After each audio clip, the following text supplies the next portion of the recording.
বন্ধু বান্ধৱীসকল আপোনালোক সকলোৱেতো ATM machine ব্যৱহাৰ কৰে বা ব্যৱহাৰ নকৰিলেও দেখাটো পাইছে, কিন্তু জানেনে এটিএম মেচিন এটাত মেক্সিমাম কিমান টকা থাকিব পাৰে? তো স্কিপ নকৰাকৈ আপোনালোকে সম্পূৰ্ণ ভিডিঅ'টো চাই থাকক। আচলতে বন্ধু বান্ধৱীসকল, এটিএম মেচিন এটাত কিমান টকা থাকে সেইটো ক'বলৈ হ'লে এটিএম মেচিনটো ক'ত স্থাপন কৰা আছে, মানে জেগাডোখৰ চহৰ অঞ্চলত নে গ্ৰামাঞ্চলত, সেইটোৰ ওপৰত নিৰ্ভৰ কৰে। মানে ধৰি লওক ভিতৰৰ এখন গাঁৱত যদি এটা এটিএম মেচিন থাকে, সেইটোত টকা কম পৰিমাণে থাকিব, কিন্তু গুৱাহাটীৰ নিচিনা ঠাইত তেনেকুৱা এটিএমতে কিন্তু টকাৰ পৰিমাণ অলপ বেছি থাকিব, কাৰণ গাঁৱৰ জনসংখ্যা আৰু চহৰৰ জনসংখ্যাৰ মাজত ভালেখিনি পাৰ্থক্য থাকে। কিন্তু কথাটো হ'ল যে যিকোনো এটা এটিএমত মেক্সিমাম কিমান টকা থাকিব পাৰে? আচলতে এটা এটিএম মেচিনত মেক্সিমাম 88 লাখ টকালৈ থাকিব পাৰে, আৰু এনেকুৱা এটিএমতে গাঁও অঞ্চলত 10 পৰা 15 লাখ টকালৈ থাকিব পাৰে, আৰু চহৰা অঞ্চলৰ এটিএমত 88 লাখ টকা মেক্সিমাম ৰাখিব পাৰেও, যদিওবা বেছিভাগত 20 পৰা 30 লাখ টকা মানৰ ভিতৰত থাকে। আৰু জানেনে আপোনালোকে এটিএমত টকা শেষ হ'লে প্ৰতিদিনে নাইবা সপ্তাহৰ মাজত কোনোবা এদিন বেংকৰ ফালৰ পৰা অহা অথৰাইজ পাৰ্চন সকলে আহি এটিএম বোৰত টকা ভৰাই যায়, আৰু সেই কৰ্মচাৰীসকলে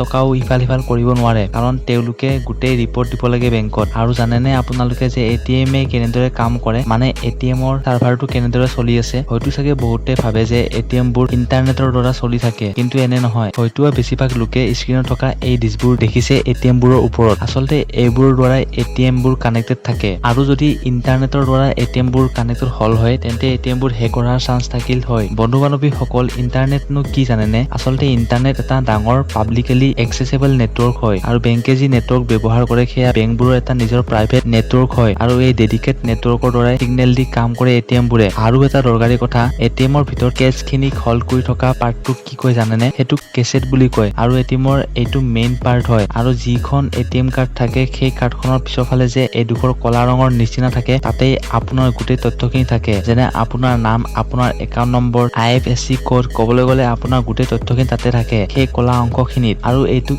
এটিএম মেচিনে ৰিড কৰে। আৰু এইবাবে এই কলা অংশখিনি বেয়া হলে এটিএম কাৰ্ডবোৰে কাম নকৰে, আৰু এইটোৰ বাবে এটিএম মেচিনত এটিএম কাৰ্ডেৰে পইচা ওলোৱাৰ সময়ত কাৰ্ডখন ভেৰিফাই হয় বেংকৰ নেটৱৰ্কৰ দ্বাৰা, আৰু তাৰ পাছত পাছৱৰ্ড এণ্টাৰ কৰা বা পাছৱৰ্ডটো ভেৰিফাই হয়, তেন্তে যিমান টকা ৰিকুৱেষ্ট কৰে সিমান টকা উলিয়াই দিয়ে এটিএম মেচিনটোৱে। তো দেখিলেই বন্ধু বান্ধৱীসকল, এটা সাধাৰণ দেখিবলৈ পোৱা মেচিন এটা কিমান টেকনলজি জড়িত হৈ আছে। তো আজিৰ এই ভিডিঅ'টো চাই যদি ভাল পালে তেন্তে লাইক কৰিব, শ্বেয়াৰ কৰিব, আৰু ভৱিষ্যতেও এনেধৰণৰ ভিডিঅ' চাবলৈ হ'লে মোৰ এই চেনেলটো ছাবস্ক্ৰাইব কৰিবলৈ নাপাহৰিব। ধন্যবাদ।